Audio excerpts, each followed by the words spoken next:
열왕기하 9장 6절부터 10절을 본문으로 하고요.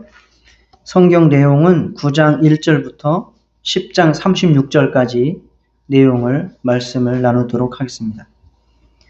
열왕기하 9장 6절부터 10절 교독하겠습니다.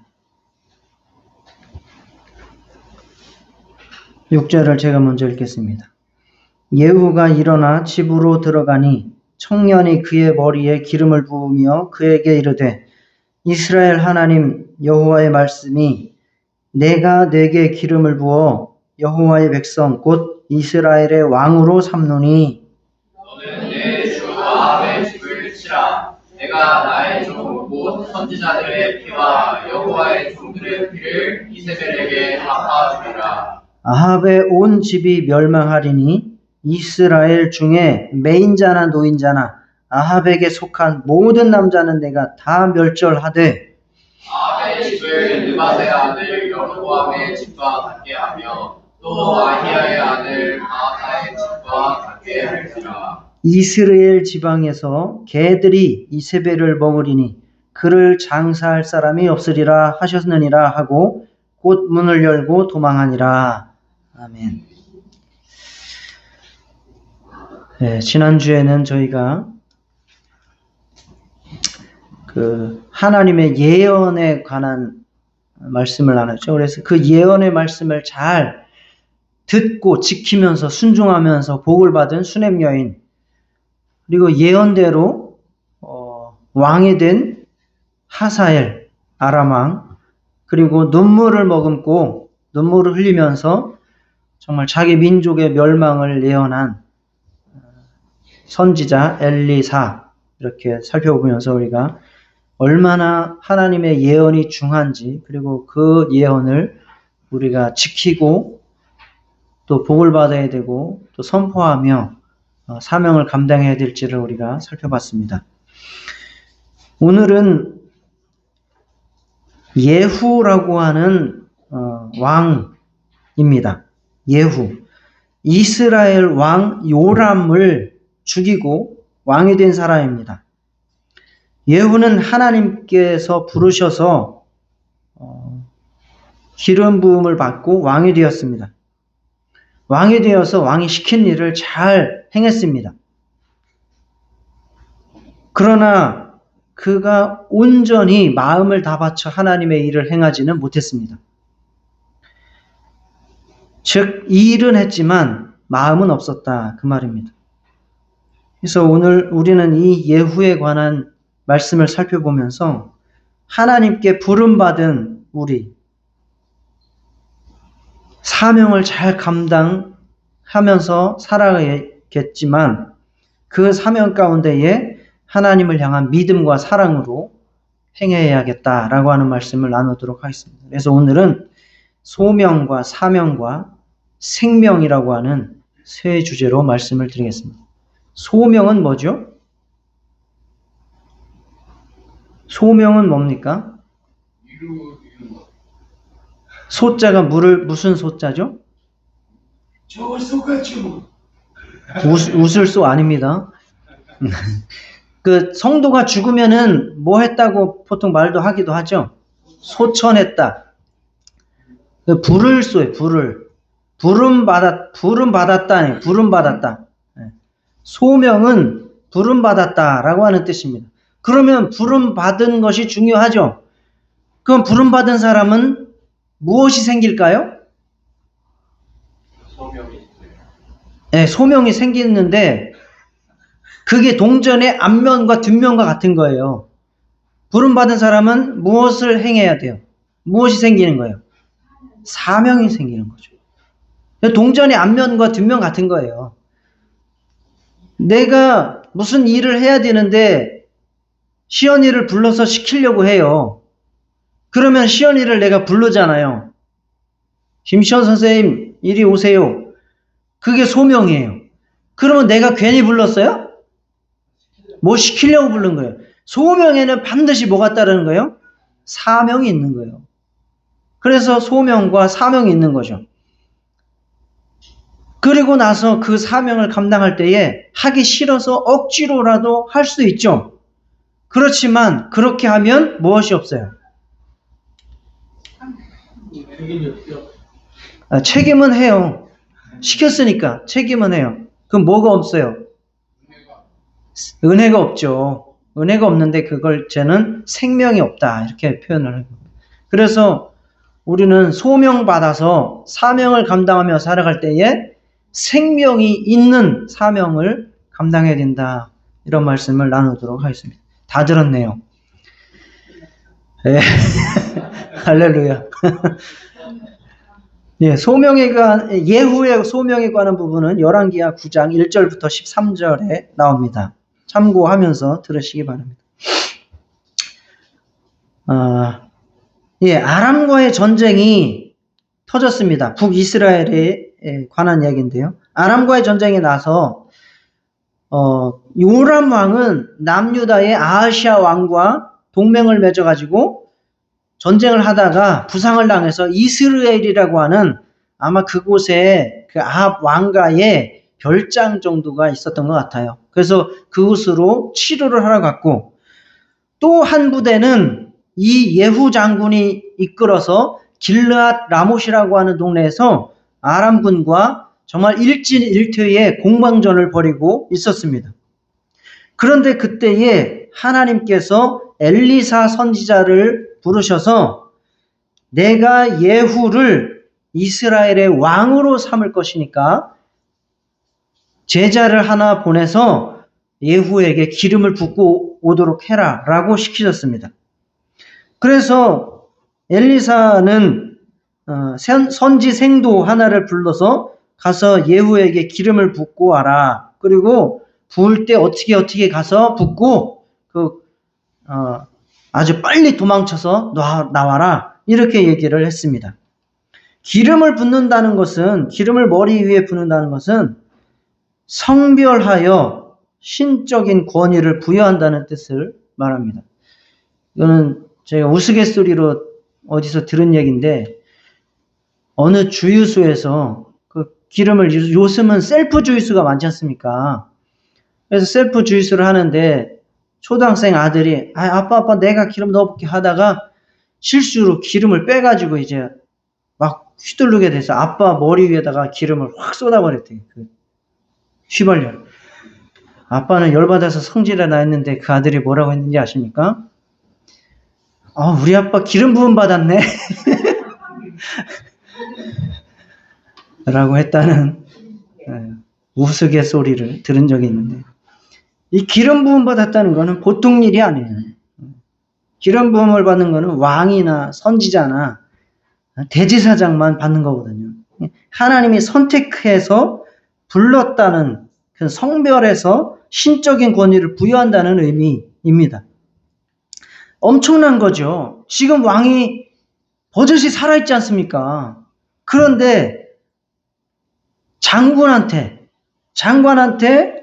기름을 붓는 일이 벌어지니까, 옛날에 그 사울 왕이 있는데 다윗이 기름 부음 받아가지고 그렇게 고생하고 쫓겨다닌 거 아닙니까? 그런 일이 또 벌어질 참인 거죠. 그래서 이제 심부름을 받게 된 생도는 아주 은밀하게 그 예후 장군이 있는 그 전쟁터로 가서 천막 안으로 이제 들어가서 여기 예후 장군이 누굽니까? 그래서 불러가지고 그에게 기름을 붓고는 즉시 도망쳐 나왔어요.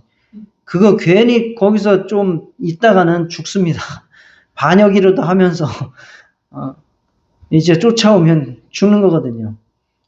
이게 급박하게 이렇게 은밀하게 이렇게 일이 일어난 겁니다. 이렇게 해서 예후는 하나님께 부름을 받았습니다. 즉 소명자가 된 것입니다. 소명이 있기 때문에 그에게는 분명한 사명을 주신 겁니다. 그래서 그에게 주신 사명이 우리가 읽은 본문에 잘 나오죠? 뭡니까? 너를 왜 이스라엘의 왕으로 세우는가? 그렇죠. 여기에 나오죠. 7절에 나오죠. 너는 내 주 아합의 집을 치라. 나의 종 곧 선지자들의 피와 여호와의 종들의 피를 이세벨에게 갚아주리라. 이세벨에게 그 하나님의 뜻을 방해한 것에 대해서 복수를 하는 일을 이 예후가 해야 된다는 겁니다. 아합의 온 집이 멸망하리니 이스라엘 중에 매인자나 노인자나 아합에게 속한 모든 남자를 내가 다 멸절하겠다. 그 일을 위해서 예후는 왕으로 부름을 받은 겁니다. 그러니까 왕이 되는 게 문제가 아니라 왕이 되어서 하나님이 시키시는 일을 잘 감당하는 것이 중요하다 그 말입니다. 우리는 하나님께서 부르신 자들입니다. 다 소명을 가지고 태어났습니다. 대한민국 국민교육 헌장에도 소명이 나오는데 하나님께서 우리를 태어나게 하실 때에 소명이 없겠습니까? 국민교육 헌장 다 외우셨잖아요, 옛날에.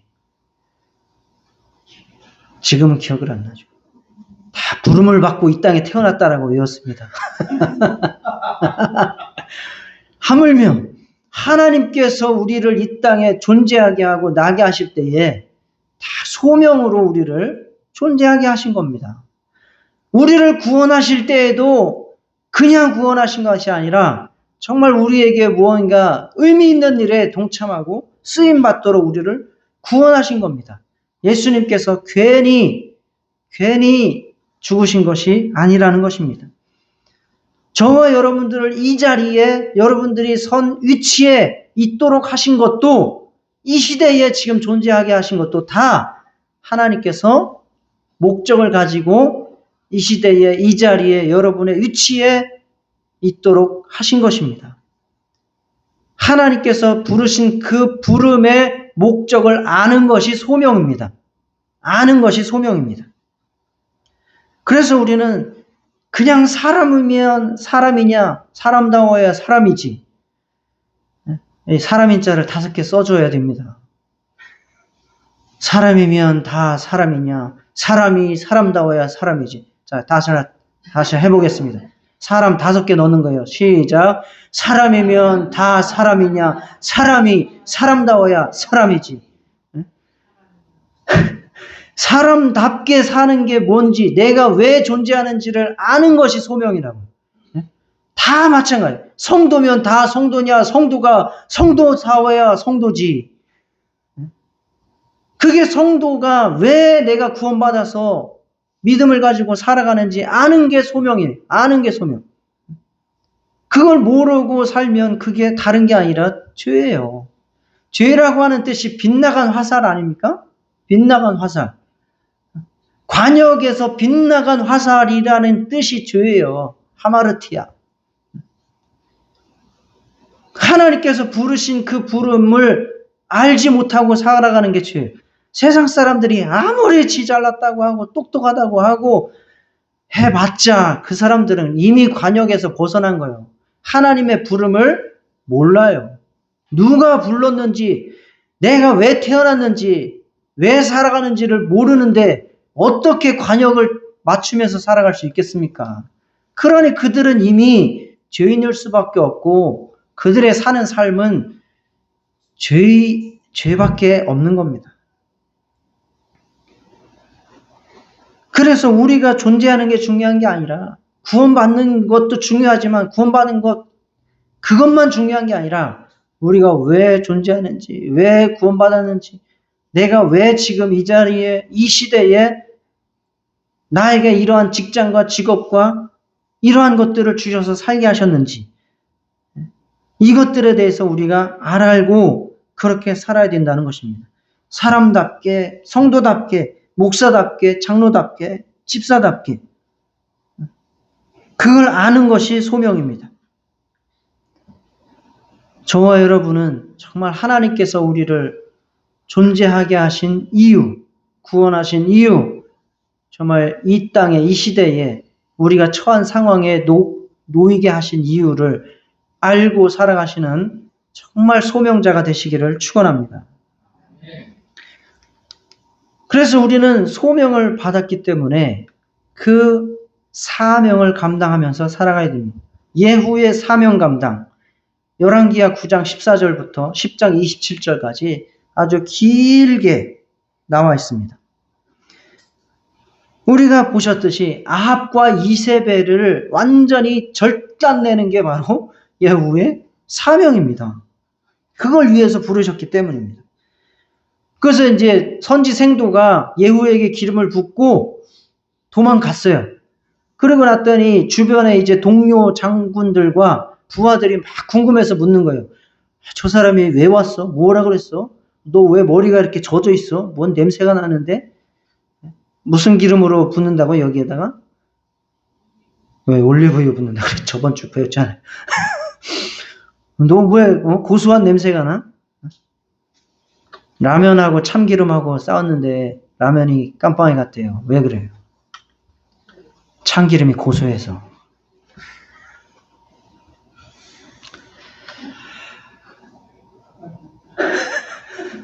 네. 너 왜 그렇게 고소한 냄새가 나?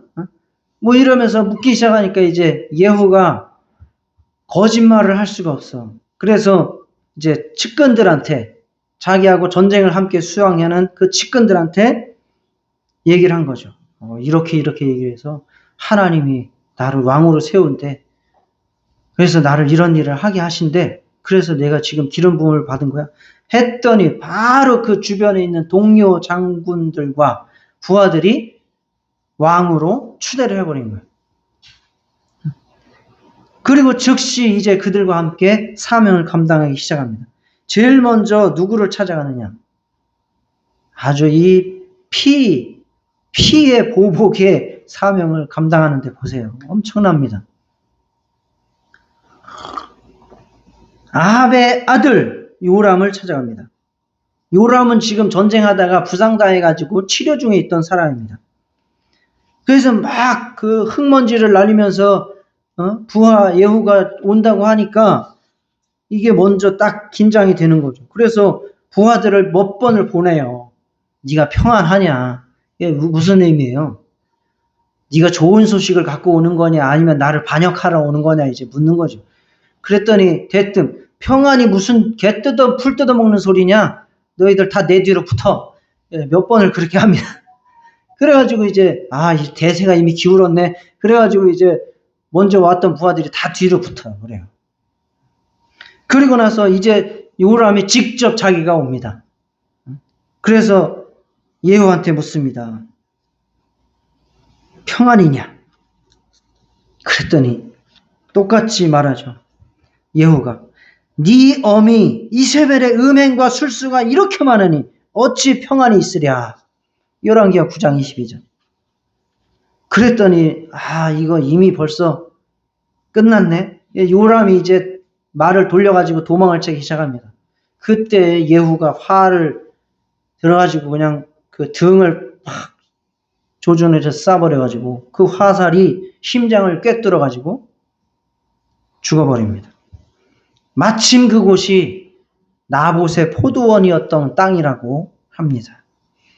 이 나봇의 포도원 사건은 열왕기 상 22장에 나오는 사건으로 아주 의미가 심장한 사건이거든요.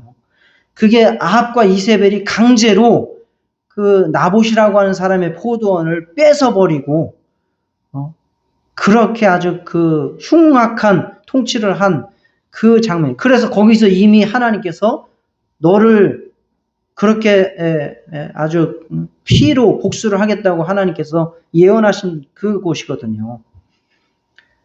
열왕기상 21장 19절에 그게 나오거든요. 이곳에서 이 아합의 아들 요람이 죽었다는 것은 하나님의 심판이다라는 것을 말씀하는 겁니다. 그리고 나서 또 누구를 죽이느냐? 아까 그 요람과 함께 전쟁에 참여했던 왕이 있어요. 남유다의 아하시아 왕이에요. 이거 다 이제 공부를 했었던 건데 그 아하시아도 아합과 관계가 있는 사람입니다. 요람의 조카가 되고 아합의 외손주가 되는 거예요. 그런데 그 사람이 이제 남유다의 왕이 된 거거든요. 그런데 그가 이제 도망을 가니까 그를 쫓아가서 또 죽입니다. 그것도 하나님께로 말미암은 것이라고 역대하 22장 7절에 말씀을 하고 있습니다. 자, 계속해서 이제 그 하나님의 심판을 행합니다. 이번에는 이스라엘 타락의 근원인 이세벨을 찾아갑니다. 이세벨은 예후를 아주 우습게 여기고 시므리에 비유를 해요. 시므리라고 하는 거는 이스라엘 땅의 반역자 중에 한 명이었는데 7일 천하를 했던 사람이에요. 7일 천하. 그러니까 너 예후도 그렇게 까불지만 며칠 있다가 끝장날 거야 라고 조롱을 했습니다. 그러나 이제 그 별장 같은 2층인가 3층 정도에 이렇게 있던 그 이세벨 그에 대해서 예후가 주변에 있는 이제 내시들에게 얘기를 했죠. 너희들이 살고 싶으면 내려 던져라. 그래가지고 측근인 내시들이 이세벨을 밑으로 내려 꽂아버립니다. 그래가지고 이세벨이 성 위에서 던져짐을 당해서 밑에서 아주 떨어져 죽었는데 시체에서 피가 사방으로 튀었다라고 증거하고 있고, 그리고 나서 예후가 그 시체를 말발굽으로 밟고 왔다 갔다 합니다. 짓밟고 짓이깁니다. 그리고 나서 그 이세벨의 시체를 들짐승에게 던져져 가지고 훼손되어서 형체를 알아보기 힘든 지경으로 그렇게 만들어 버립니다. 계속해서 아합의 아들 70명을 찾아갔습니다. 여기는 사마리아에서요. 사마리아 수도. 아합의 아들들 70명을 찾아가서 이들도 손 안 대고 코 푼다고 하죠. 이 아합의 아들들 70명을 교육하는 그 선생들이 있었어요. 장로들, 나이 많은 장로들과 선생. 옛날에 조선시대 이때 때에도 그 왕자들을 교육하는 신하들이 있었잖아요. 그것처럼 그 아합의 아들들을 교육하는 장로들이 있었던 거예요. 그래서 그들에게 이제 예후가 편지를 씁니다. 너희들 죽기 싫으면, 그러니까 처음에는 너희들 제일 잘난 아들을 데리고 왕 세워서 나하고 맞짱 뜨자라고 했어요. 그랬더니 우리가 어떻게 맞짱을 떠요? 우리는 힘이 없어요. 시키는 대로 다 할게요. 죽이지만 말아주세요 라고 답이 왔어요. 그래? 그러면 내일 아침까지 아들들 70명 모가지 다 갖고 와. 편지를 보낸 거예요.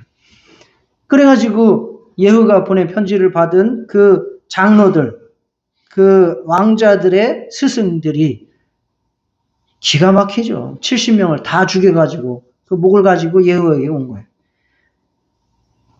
그러니까 이 악한 자들이 망할 때는 측근들의 배신이 가장 결정적이에요. 이 현대 사회도 마찬가지예요. 정치인들이 악하게 행하다가 그들이 몰락할 때는 측근의 배신이 꺾여 있어요. 여기도 마찬가지입니다. 이세벨도 마찬가지고 이 아합의 아들들 70명도 측근들에 의해서 이렇게 죽임을 당하게 됩니다. 이것도 열왕기하 10장 10절에 분명하게 하나님께서 아합 가문의 죄에 대한 심판이라고 말씀을 하시고 있습니다. 이어서 유다 왕 아하시아의 형제들 42명을 죽이는데 이게 42명이 지금 사마리아로 올라오고 있다 그래요. 그러니까 지금 어떤 일이 벌어지는지를 모르고 오는 거예요. 이 사람들이 사마리아에 오른다는 얘기는 굉장히 지금 아합의 영향을 받은 이 남유다의 정권이 친밀하다는 것을 이야기를 하고 있는 거죠. 그 42명이 사마리아로 가다가 예후를 만나서 그 자리에서 다 몰살을 당합니다. 이거는 당연히 아합 왕조의 영향을 받은 이 남유다에 함께 심판이 임하는 것을 말씀하고 있는 겁니다. 이어서 계속해서 레갑의 아들 여호나답과 합세해요. 지금 바알 선지자 아세라 선지자를 박살을 내고 있으니까 그 바알 선지자를 이제 숭배하기 싫어가지고 광야로 나갔던 레갑 족속 있잖아요. 거기 레갑 족속의 아들 여호나답이 그 소리를 듣고 드디어 이제 나라를 일으킬 왕이 나타났네 해가지고 합세를 하라고 왔습니다. 그래서 합세를 해서 책략을 써가지고 바알 숭배자를 모조리 죽여버립니다. 그 책략은 뭐냐? 야, 이 요람 왕은 바알을 숭배했는데 아주 현찮게 하더라. 내가 제대로 바알을 숭배하겠다. 바알 숭배하는 자들은 다 모여라. 라고 이제 다 불러 모은 거죠. 그래서 막 바알 숭배하겠다고 사람들이 다 불러 왔어요. 근데 그 다음에 어떻게 했어요? 다 쓸어버려라. 그래서 바알 숭배한다고 불러 모아놓고 그들을 다 죽여버린 겁니다. 이렇게 해서 정말 하나님의 그 아합과 이세벨과 그 가문에 대한 심판을 아주 잘 수행을 합니다. 사명을 잘 감당을 한 것이죠. 아주 강단 있게 철두철미하게 이 엄청난 지략가고 용맹가입니다. 예언. 잘 감당을 했습니다. 우리를 부르신 목적이 소명이고 그래서 우리가 그 소명에 따라서 사명을 감당해야 합니다. 우리도. 각각 세부적인 사람마다의 사명이 있겠지만 정말 성경에서 말씀하시는 큰 목적들을 보면 하나님의 영광을 위해서 살아야 되는 것이고 하나님을 찬양하면서 살아야 되는 것이고 그리고 에베소 2장 10절에처럼 선한 일을 위해서 지으심을 받았다. 선한 일을 하면서 살아야 됩니다. 하나님을 대적하는 악한 영들 그들의 괴계를 간파하고 그들을 물리치면서 살아야 됩니다. 그리고 그들에게 종로로 타는 자들을 구원하는 것이 하나님의 뜻입니다. 이러한 일들을 우리가 사명을 감당해야 됩니다. 우리는 하나님의 사명을 감당하지 못한 자들이 어떻게 처단을 당하는지를 본 거예요. 아합과 이세벨과 그 가문과 그 영향을 받은 남유다의 왕가들. 정말 사명을 감당하라고 왕을 세워놨더니 그들이 하나님을 섬긴 게 아니라 바알을 섬기고 아세라를 섬기고 온통 나라를 그렇게 물들였을 때에 어떻게 처단받는지를 우리는 본 겁니다. 우리는 하나님의 심판이 얼마나 철저하고 무서운지를 알고 정말 우리를 부르신 그 소명감을 가지고 그 사명을 잘 감당하면서 살아가실 수 있기를 축원합니다. 1700년대에 미국의 대각성 운동을 일으켰던 조나단 에드워즈라고 하는 분이 있어요. 굉장히 똑똑한 분이셔. 아주 정말 똑똑한 분입니다. 기독교 역사에 이렇게 똑똑한 분이 다시 나올까 싶을 정도로 똑똑한 분입니다.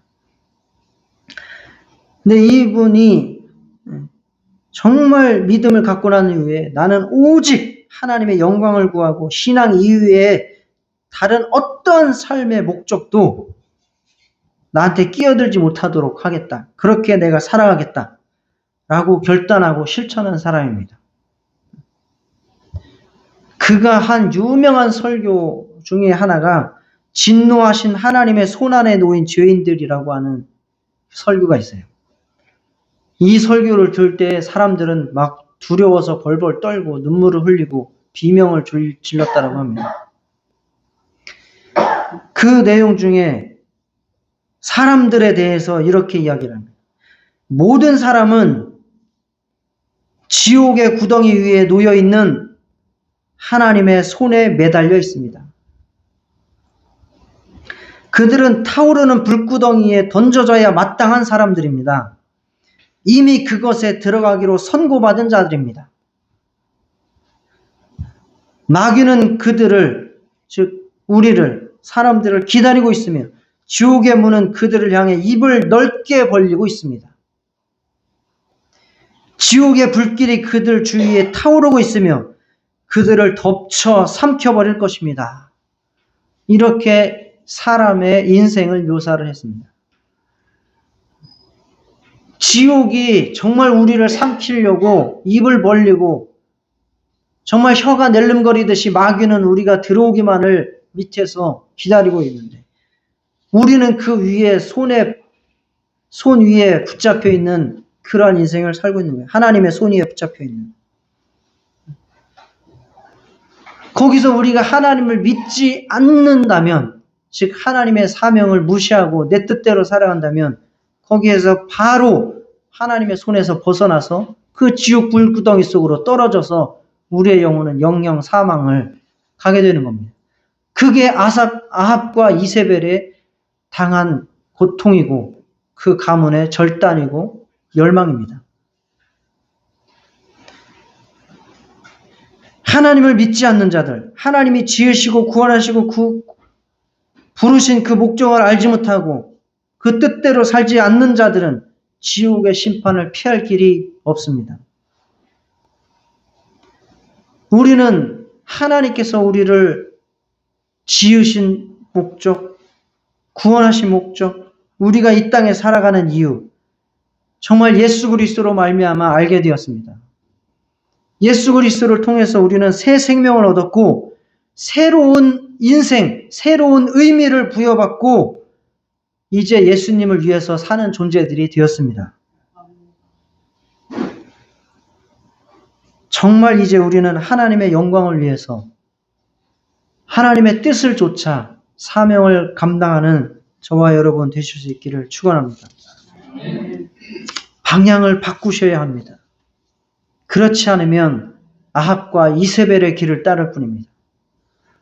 하나님의 부름받은 대로 예후의 길을 따라 사명 감당의 길을 정말 원수의 유혹에 속지 않고 하나님의 뜻을 따라 살아가실 수 있기를 축복합니다. 그 심판의 과정은 열왕기하 9장 1절부터 10장 36절까지 시간 되실 때 주중에 한번 읽어보시기를 바랍니다. 그러나 예후 하나님이 시킨 일을 잘 했지만 그러나 거기까지였습니다. 이것은 열왕기하 10장 28절부터 36절에 나옵니다. 아합과 이세벨을 향한 심판의 도구로만 쓰임받았을 뿐입니다. 그의 아합과 이세벨 처단은 다분히 자신의 정치적인 이유 때문이었습니다.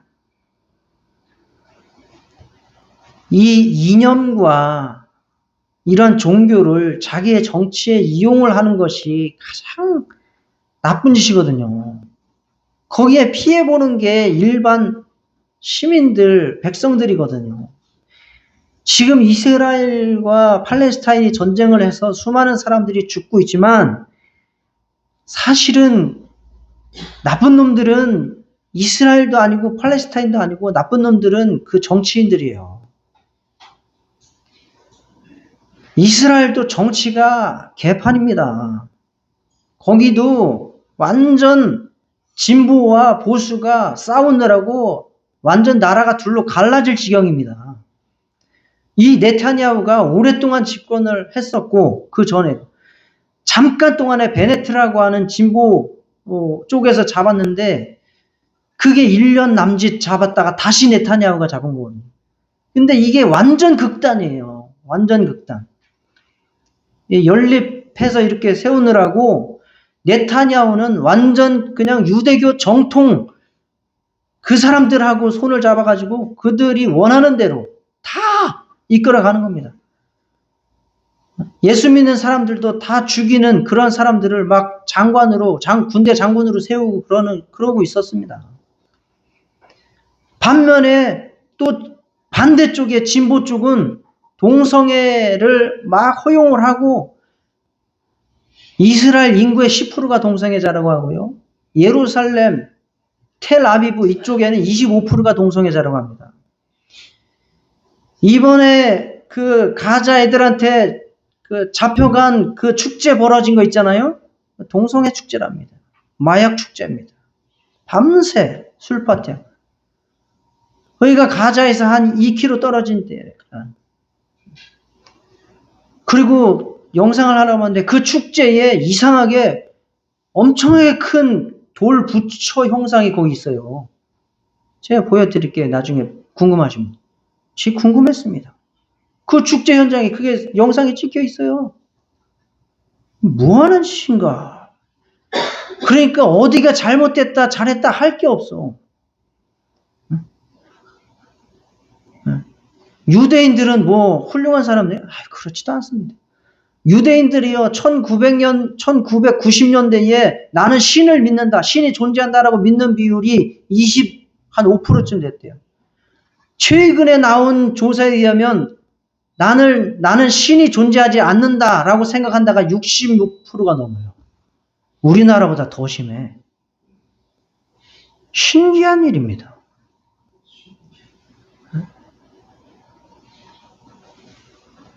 그런데 그러한 것들, 팔레스타인은 또 팔레스타인들, 옛날에는 그 가자지구 안에도 유대인들도 다 같이 살았어요. 그런데 그게 정말 길지만 저도 공부를 해보니까 그 사연들이 다 있어요. 헤즈볼라가 탄생하게 된 사연, 하마스가 탄생하게 된 사연. 그래서 그들에 의해서 조종이 당하는 거죠. 하마스가 원래는 서한지구에 있었는데 모든 들어오는 물자들을 자기들이 다 가지고 그 안에 완전 유리성을 쌓고 살았던 사람들입니다.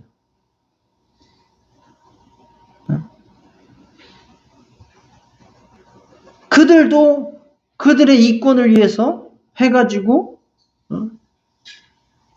종교를 이용하는 거죠. 자기들의 정치. 유대인들도 마찬가지로 이런 식으로 예후도 이런 종교심을 자기의 정치에 이용을 했다는 겁니다. 그래서 그런 증거가 뭐냐? 여로보암이 세워놨던 베델과 단의 금송아지는 제거하지 않았어요. 그대로 남겨놨습니다. 이거 왜 세웠죠? 여로보암이? 베델과 단에 왜 금송아지 왜 세웠죠? 북이스라엘 갈라질 때 왜 세웠죠? 그 당시에 종교는, 즉 유대교는 어디가 정통성이 있는 거예요? 남유다의 정통성이 있는 거죠. 그래서 예루살렘으로 다 내려가야 되는 거 아니에요. 그런데 내가 나라를 갈라서 먹으려면 그거 내려가면 돼요, 안 돼요? 그래서 베델과 단에 금송아지 세워놓고 너희들은 이제 우리나라는 여기서 예배 드린다라고 한 거 아닙니까? 근데 그거 안 없앴어요. 하나님의 사명을 명분으로 삼아가지고 권력자들을 처단하는데 열심을 냈을 뿐 하나님을 진심으로 사랑하지 않고 하나님의 율법을 제대로 지키지 않았다고 증거하고 있습니다. 열왕기하 10장 31절에 예후가 전심으로 이스라엘 하나님 여호와의 율법을 지켜 행하지 아니하며 여로보암이 이스라엘에게 범하게 한 그 죄에서 떠나지 아니하였다. 지금 내가 정권 잡는데 필요한 것만 하면 되고 그 이상은 더 나가면 안 돼. 거기까지였던 겁니다. 그래서 하나님은 그 신앙이 회복되지 않았기 때문에 북이스라엘의 영토가 점점 쪼그라들도록 그렇게 만들어 버리셨다고 성경에서 증언을 하고 있습니다. 자, 우리도 하나님께 부름받아서 지금 여기 있습니다. 이 세상을 살아갑니다. 사명을 감당하려고 합니다. 그러나 정말 우리가 하나님을 향한 사랑과 믿음이 없는 사명 감당은 그냥 쓰임받고 버림받는다는 사실을 기억하시기 바랍니다. 하나님께서는 어떤 악한 자를 처단하고 심판하기 위해서 악한 자도 도구로 들어 쓰시는 것을 많이 볼 수 있습니다. 우리도 그렇게 어떤 하나님의 일을 이루기 위해서 그냥 쓰임받고 버림받는 자가 될 수도 있다는 경각심을 가지시기 바랍니다. 예수님을 십자가에 못 박도록 파는 사람이 있어야 됩니까? 없어야 됩니까? 있어야 돼요, 누군가는. 그런데 거기에 쓰임받은 사람이 굳이 유다여야 될 필요는 있어요, 없어요? 없는 거예요. 굳이 유다가 그거를 예수님을 팔아야 될 이유는 없는 거예요. 그러나 유다는 자기가 그렇게 사탄이 자기 마음속에 들어와서 마음을 뺏김으로 말미암아 자기 생각대로 예수님을 그렇게 팔아먹고 그렇게 쓰임받고 저주받는 죽음을 죽고 만 것입니다. 예수님이 차라리 태어나지 않은 것보다도 못하다라고 하는 말씀을 듣고 그런 인생을 마감을 한 거죠.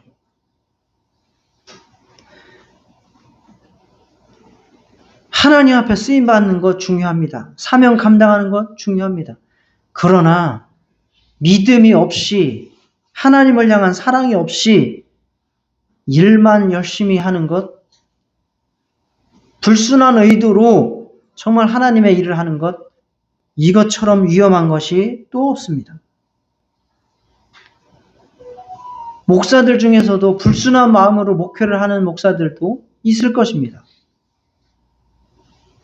그래서 실력이 없고 믿음이 없고 사랑이 없으니까 다른 사람이 한 설교를 그대로 베껴서 한다거나,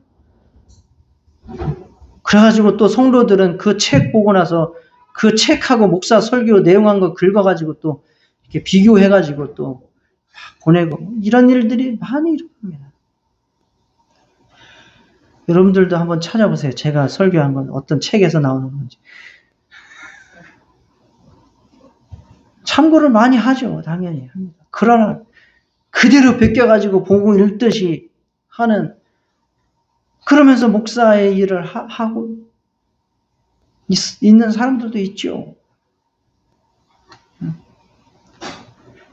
성도들도 마찬가지로 신앙생활을 억지로 하거나 정말 율법적으로 저주받기 싫어서 하거나 이런 정도의 신앙생활을 하지 마시고, 참으로 사명을 감당할 때에, 헌신할 때에, 예배를 드릴 때에, 희생할 때에 하나님 앞에 사랑과 믿음으로, 성도를 향한 사랑과 믿음으로 행하실 수 있기를 축원합니다. 친밀한 관계 속에서 기쁨으로 사명을 감당할 때에 우리 안에 생명이 충만하게 될 것입니다. 그렇지 않을 때에는 아무리 겉으로는 열심히 한 것처럼 보여도 생명이 없습니다. 자, 하나님은 아합과 이세벨의 죄악에 대해서 예후를 세워서 철저하게 심판하셨습니다. 하나님의 그 심판은 한치의 오차도 없고 더딤도 없습니다. 정말 우리는 그렇게 처단받는 자의 입장이 아니라 하나님 앞에 부름받고 사명을 감당하는 그러한 온전한 성도의 삶을 살아가실 수 있기를 축복합니다. 그것에서 더 나아가 하나님을 향한 진실한 마음과 정말 진실한 회개와 진실한 충성으로 정말 생명이 충만한 사명자가 되실 수 있기를 주 예수의 이름으로 축원합니다. 정말 소명받아서 생명 있는 사명자의 삶을 살아갈 수 있도록 다 같이 기도하시겠습니다. 하나님 아버지, 주님 은혜 베풀어